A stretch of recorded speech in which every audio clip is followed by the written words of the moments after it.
Money changes people.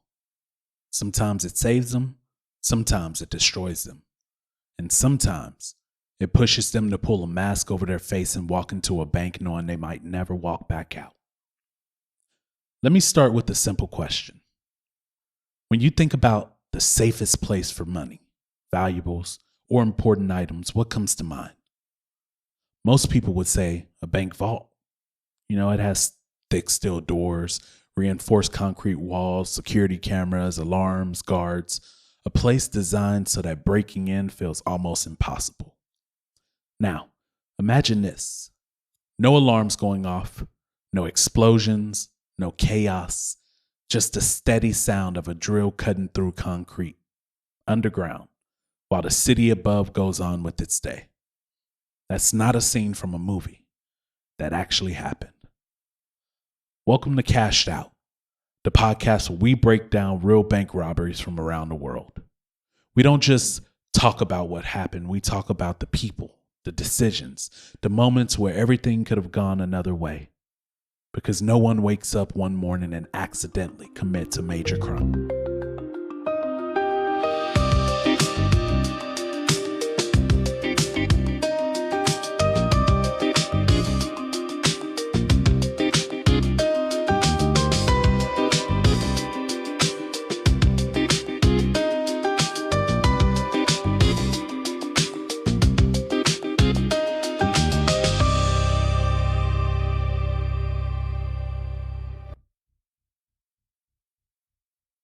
Today's story takes us to Gelsenkirchen, Germany, December 2025. While families were celebrating, while streets were quieter than usual, a group of thieves were calmly drilling their way into a bank vault, holding the life savings of thousands of people. By the time anyone realized what had happened, tens of millions of euros were gone. And the people responsible, well, they disappeared. This episode isn't about glorifying crime, it's about understanding how preparation, timing, and choices can collide, and how the consequences ripple far beyond the people committing the act. So take a breath, because this story builds slowly, and then it comes on all at once. This is the Gelsenkirchen Bank Vault Heist.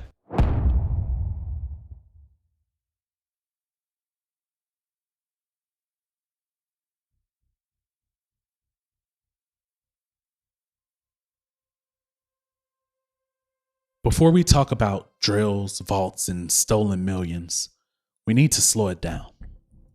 Because every big crime, every headline you've ever heard starts way before the moment anyone notices. It starts with timing. Let me put it to you this way. If you were going to pull off something risky, something that could change your life forever, when would you do it? Would you do it when everyone's watching or when no one's paying attention? That's the first lesson in this story. The bank at the center of this case was a Sparkasse branch in Gelsenkirchen, Germany. Underneath that building sat an underground vault filled with thousands of safety deposit boxes. These boxes weren't full of movie-style gold bars stacked to the ceiling, but instead they belonged to normal people like you and me. Parents, grandparents, small business owners. Inside of them were wedding rings, family jewelry, emergency cash, things people didn't trust themselves to keep at home. Think about this, an item that you'd protect the most if you had a safety deposit box. Now, imagine trusting that box more than having it in your own home. That is the level of confidence people had in this place. And that confidence is exactly what made this place a target.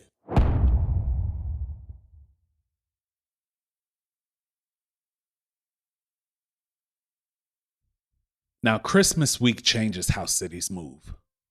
Banks usually close for longer stretches, employees are rotating schedules, security is feeling quieter. The whole world seems to slow down. But criminals don't see holidays the way everybody else does. They see an opportunity. And investigators believe this crew didn't randomly choose this bank. They likely spent weeks, maybe even months watching it. Studying the patterns, learning the routines, like chess players thinking several moves ahead. They needed to know where the vault sat underground, how thick the concrete walls were, and what buildings were connected to it. And here's where it gets unsettling. This robbery, it didn't start inside the bank. It actually started next door. There was an underground parking garage that sat directly beside the bank, sharing walls beneath street level. If the vault was a locked room in a video game, the garage was like the secret side entrance. So picture it. People are parking cars, walking up stairwells, scrolling on their phones, and just feet away, behind concrete, someone is slowly drilling towards millions of dollars. Witnesses later told police that they did see men carrying large bags through the garage stairwell during the holiday weekend, but they weren't running, they weren't hiding, they were walking like they belonged there. Now ask yourself this. If you saw someone carrying bags through a garage during Christmas week, would you think twice? Probably not. That's how blending in works. Confidence is camouflage. Police still don't know who these people are. There's no confirmed identities. There's no arrests, just pieces. Security cameras later captured a black Audi RS6 leaving the parking garage early on Monday morning. The license plates were stolen from another city, hundreds of miles away. That detail matters. It means this wasn't impulsive. This was a team that planned an exit before they even started. And by the time most people were throwing away wrapping papers and leftovers from Christmas, the plan was already complete, and the vault was about to be breached.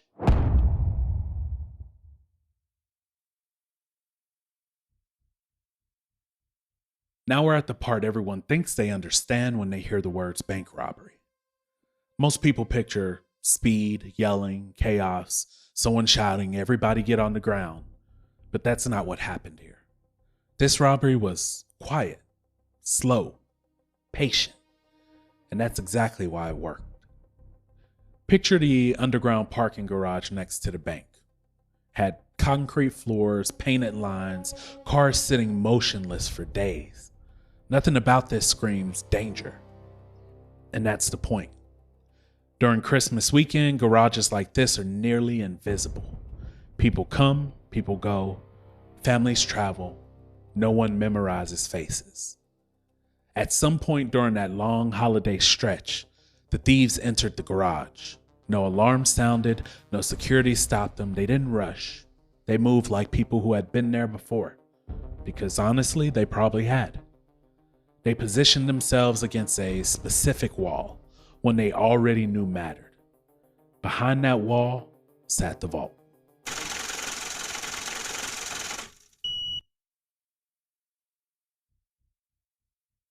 Think about the confidence required to start drilling into concrete when you're not even looking at your target yet. You have to trust your measurements, trust your research, trust that you're in the right spot. And then you pull the trigger on the drill. Concrete dust fills the air, the vibration shakes your arms. This isn't quick work. Drilling through reinforced concrete can take hours. Hours where every sound feels loud, every vibration feels risky. Above them, people were living normal lives, watching movies, opening presents, sleeping, and beneath all of that, a wall was disappearing. Eventually, the drill did break through, and on the other side wasn't daylight, it was a vault. Rows and rows and more rows of safety deposit boxes, thousands of them, each one representing trust. This is where the robbery truly begins, because now the thieves weren't guessing anymore, they were inside. Police later said that more than 90% of the boxes were forced open. Think about that.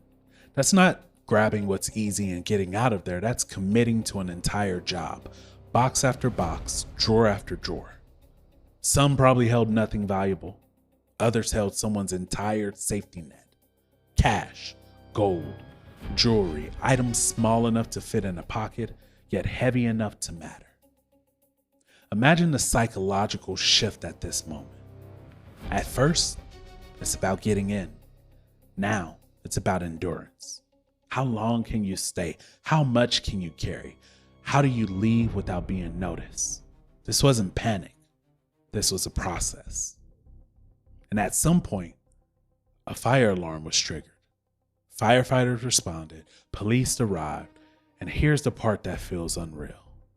They didn't immediately notice the breach. No shattered glass, no broken front door, just a hole hidden underground. And by the time the vault was discovered, the thieves were long gone.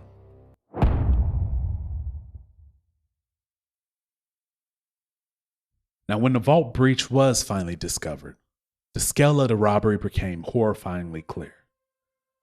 Thousands of safety deposit boxes had been tampered with. Families, small business owners, individuals stood outside that bank stunned. Imagine walking up to a bank to retrieve something precious and finding it gone. Your wedding ring, your emergency cash, that jewelry that was passed down for generations, all vanished. Police began to piece together what had happened. The drill marks, the layout of the vault, the stolen high-performance car seen leaving the underground garage. Investigators estimated the total value taken at around 30 million euros. But for the victims, that number was meaningless. What mattered was the personal loss.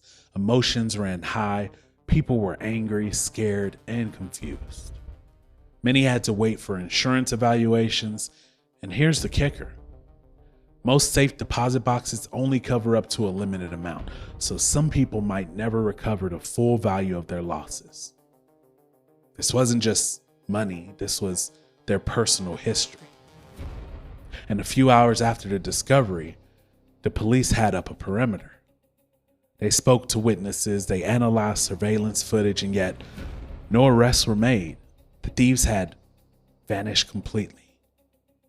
The bank itself had to close for days, assessing the damage and ensuring the safety of the remaining boxes. It was a logistical nightmare. Customers had questions, complaints, and fear.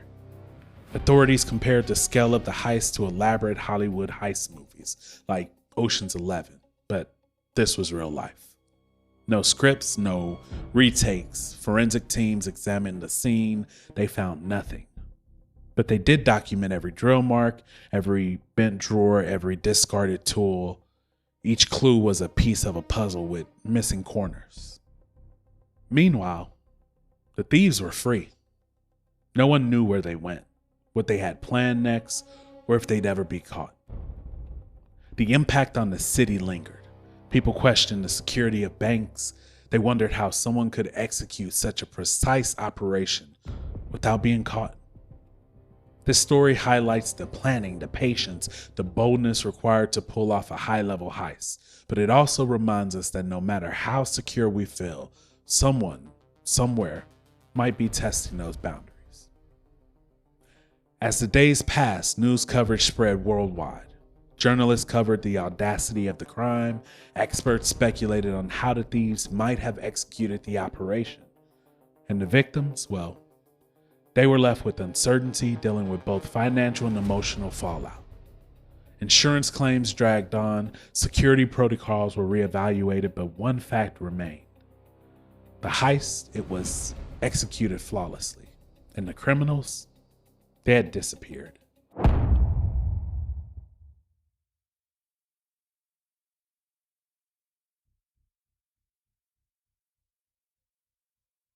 That's today's story on Cashed Out. If you enjoyed this episode, follow the podcast and leave a review, as it helps make these stories reach more listeners. If you have a robbery case you want covered or first-hand experience that you're willing to share, please reach out to us at cashedout.truecrimepodcast@gmail.com. New episodes drop every Monday. Until next time, stay sharp, stay curious, and remember, the safest place in the world is only safe until someone decides it isn't.